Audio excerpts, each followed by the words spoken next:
Good morning, this is KELOLAND on the go. With all you need to know news and weather as you start your day. A Canton man is behind bars charged with kidnapping and aggravated assault. Police arrested 47-year-old Bradley Myers on Monday at this home in Canton. Court documents say he kept a woman from leaving the home they shared over the weekend. Documents also say the victim told law enforcement that Myers beat her, strangled her, and whipped her with a cell phone cord. He appeared in court on Tuesday and his bond was set at $100,000. A Sioux Falls man is accused of firing a gun at someone. 22-year-old Dominic Jewell is charged with 3 counts of aggravated assault and 1 count of reckless discharge of a firearm. Police say it happened Monday in eastern Sioux Falls. Authorities say Jewell and the victim were arguing inside a business that turned into a physical fight outside. That's when Jewell allegedly pulled out a gun and fired at the victim's feet. Authorities say the victim wrestled the gun away from Jewell, but he began choking him, causing him to lose consciousness. In court Tuesday, a judge gave Jewell a PR bond, meaning if he stays out of trouble, he will not be in jail. Our entire Conversations with the Candidates special is now available for you to watch. Among the issues discussed with South Dakota Republican candidates for governor were property taxes.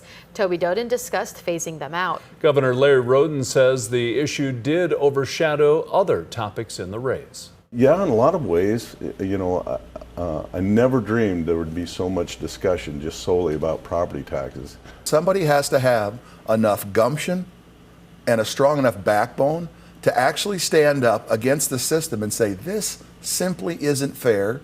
We are going to start the process of reversing these unfair property taxes. In addition to property taxes, we asked them about statewide education and state employees. If you missed it, you can watch the entire Conversations with the Candidates special on KELOLAND Plus. You can also read more about it on KELOLAND.com. Well, now let's get a check on the weather with meteorologist Brian Karstens. Good morning, Brian. All right, good morning. As we track your weather today, there is a little rain out there. We're focused into central South Dakota. I think that the clouds associated with this system will keep our temperature a little bit lower today, too. We're talking 78 Sioux Falls, 80 in Huron, 70s in Winter, and also mid-70s in Valentine, Nebraska. Rapid City could jump a little bit higher, but also some new thunderstorms could pop up in western South Dakota tonight. We'll talk more about that in weather coming up in just a few minutes. Thank you, Brian.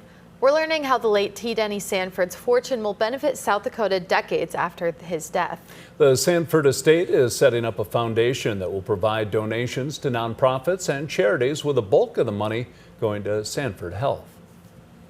I think Denny felt comfortable that 25, 50, 75 years from now, it's still going to be used, taking care of people and helping them feel better.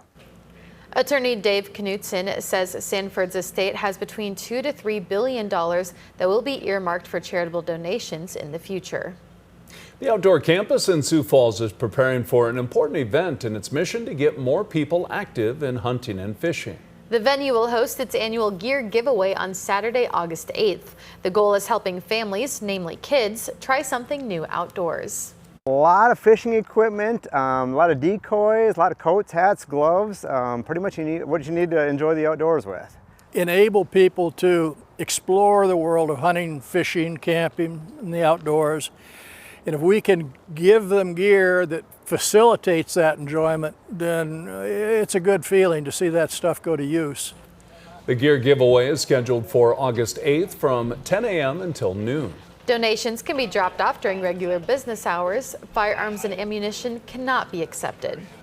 There's a new fish record in South Dakota. The record for pumpkin seed sunfish was caught on Wall Lake near Sioux Falls. In a post on social media, Game Fish and Parks say that Jake Backman caught the new state record, a 1-pound pumpkin seed sunfish. Backman used a hook and line to catch the sunfish. You can find more fish records across the state with this link on KELOLAND.com.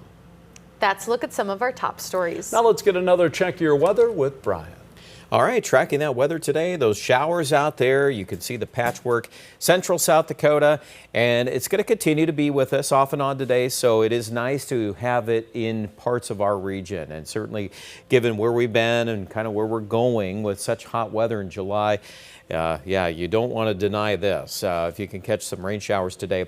I do think, though, it's relegated to these segments of rain. Sioux Falls is just not really close enough to the heart of that because of the drier surface winds out of the north, out of Canada, keeps our dew point down today. So that's kind of what we're dealing with. We'll continue the chance of showers in Yankton today off and on.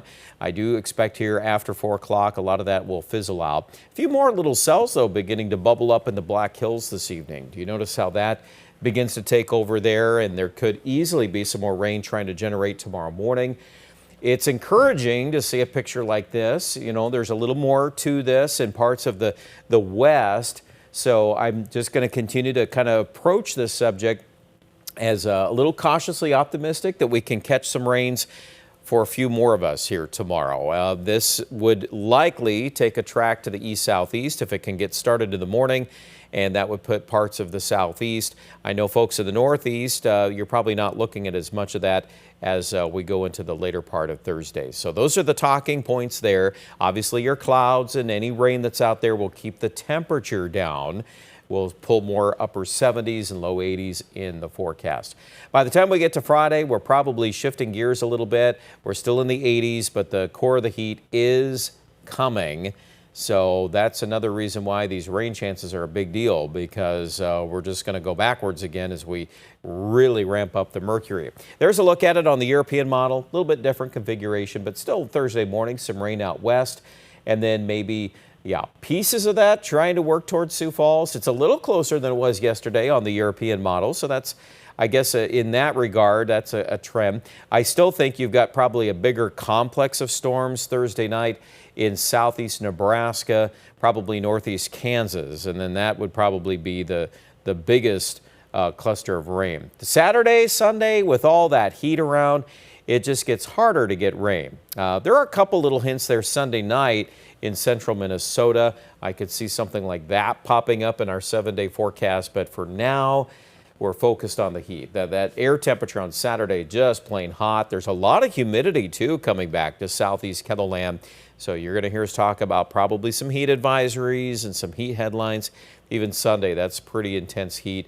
Monday, not a whole lot cooler. Maybe we see more 90s, but get ready for a hot stretch of weather. Highs today, 78 Sioux Falls, 72 Chamberlain, 83 in Rapid City. Bottom line on the 7-day forecast, the heat really rules here for Saturday, Sunday, Monday, Tuesday.